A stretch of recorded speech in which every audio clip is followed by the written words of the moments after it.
Souvent même, on vivait dans des maisons où tous les voisins étaient éclairés, mais nous, on vivait sur des lampes champêtres. Voilà, je me rappelle d'une image forte.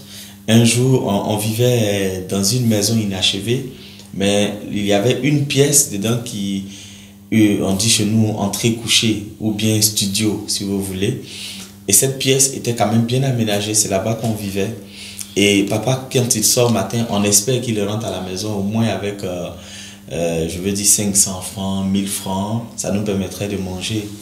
Et un jour, le vieux est rentré à la maison, bredouille, sans rien. Et c'est une image qui est restée gravée dans ma tête. Père à son âme, ma mère a pris son courage. Là, bon, je pense que c'était en 93, donc j'avais pratiquement 12 ans. Voilà, un truc en 12 ans, 11 ans. Et ma mère, Père à son âme, s'est levée le matin, ayant su qu'on avait, sachant qu'on n'avait pas mangé la veille, elle s'est levée, elle est partie taper à la porte du voisin. C'était un taximan. Et ce voisin-là, elle a tapé, elle a demandé une pièce de 100 francs CFA, pour pouvoir payer de la ticket mélangée avec de l'huile, du sel, pour que ses enfants puissent manger.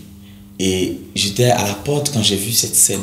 Et j'ai dit au Seigneur, je n'étais pas chrétien, mais j'ai eu des larmes aux yeux. Et puis bon, cette scène m'a tellement marqué que, étant aîné de ma famille, je dis, Seigneur, il faille que je réussisse pour que ma famille sorte de la galère. Voilà, mais malheureusement, quand j'ai commencé à connaître, je veux dire, cette entre griffes, cette gloire, ma mère a rendu l'âme le 22 février 2002.